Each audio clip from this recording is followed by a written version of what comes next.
Ashama harka fuune kabajamtootaa fi jaalatamtoota keenya akkam jirtani? Har'a waan addaa wayii qabadhee isiniif dhiyaadhee jira. Hundi keessan akka na hordoftan asumaa waamicha isiniif godha. Maal qabattee dhiyaatteettanii?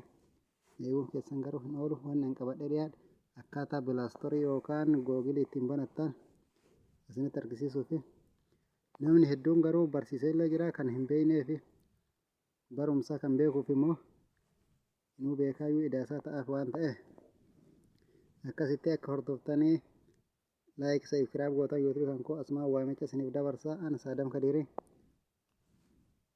Ayyee warri yuutuubii yookaan bilaastorii hin banatanii hin qabneef akkaataa itti banattan hunda isinitti argisiisuudhaaf inuu hoggaa yuutuubii bilaastorii keessan gadhooftan inuu akkanatti dhufaa warri banatanii hin jirreef jechuudha.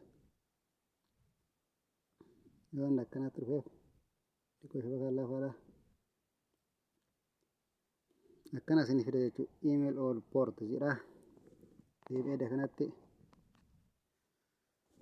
Qatar account kan jedhu kana ni argitan naaf fakkaate garuu bakka kana bakka kana hin argitan Qatar account kan jedhu kana isuma tana garuu waan guddaa hin barbaachisu. Qatar account kan jettu kana osoo emailii paaspoortii waan ittiin naqeen Qatar account kan jettu akkana gadhooftanii kalaas xiqqoo soqaa kinooti. My name jedha, last name jedha. My name jechuun maqaa keessan, last name jechuun maqaa abbaatii. Namni hunduu kana ni beekan fakkaate. Kanaafuu namni kamuu yoo itti barreessitan waan feetan jettanii itti barreessuu dandeettanii. Kanama akka mataa kootiitti Saadam jedhaani. Kinooti. Jalanatti immoo Kadir jedhaani. Bas. Yoo jedhan next jedha. Waan argitan maqaa kan keessanii foon itti barreessitanii next yoo jettanii waan biraa gaafata kan qabu beekte dayi jedha, moorii jedha, yaangi jedha. Dayin guyyaa, mooriin ji'a, yaangiin baati waggaa namni hunduu ni beeka. Kan guyyaa kanas guyyaa feetan itti gootanii guyyaa ka feetan itti gootan jechuudha. Ji'a illee kama feetan itti gootan. Kanas bara 1997 taate 99 taate 90 waan feetan itti gootanii kunis rakkina qabu. Kunis yoo dhalaa taate faamiliidha, yoo dhiira taate maaliidha namni hunduu ni beektanii asirratti gootanii kinooti. Bas wanni biraa hin jiru jechuudha. Asirratti ammas next jettaniini argitanii tana next jettaniini class use name jedha. Bakka tanatti maqaa keessanii fi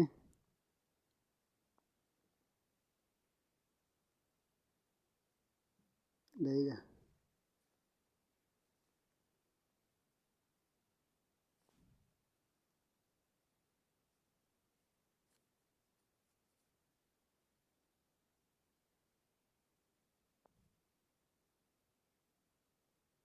kinoo akkanatti galchitanii jennaan wanni biraa hin jiru jechuudha. Walitti aggaasiftanii maqaa keessanii fi maqaa abbaa keessanillee akkana walitti aggaasiftanii galchitanii deebitanii raqama akiraatti garuu raqama feetan gootanii raqama akkanatti galchitanii achi booda bas tanuma irra caaltuun beeku wanni bilaastorii keessatti wanni fayyaddu bakka tanatti tuun paaspoortiidha tuun wanni dha waan ta'eef bakka tana next jettaniin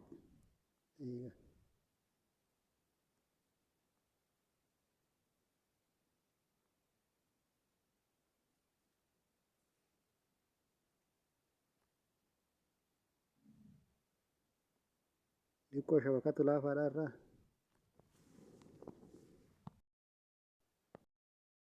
kalaas wanni hunduu dhumate next jettaniin maqaa keessan itti guuttanii iimeelii keessan maqaa keessan afotti lakkoofsa tokko kafeetan haga 3 ta'uu qaba yookaan 2 illee ni ta'a. Achi booda kinoota akkanatti paaspoortii isin baasa.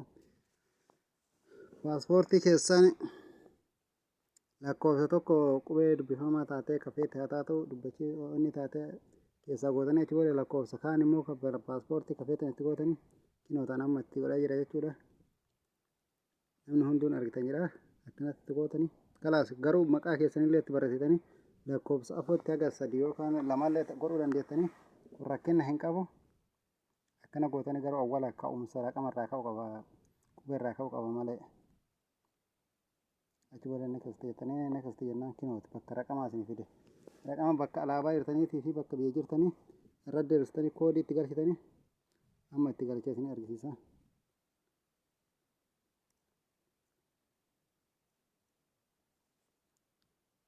Kinoo inni argitan jira akkanumatti itti galchitan inni kasteettaniini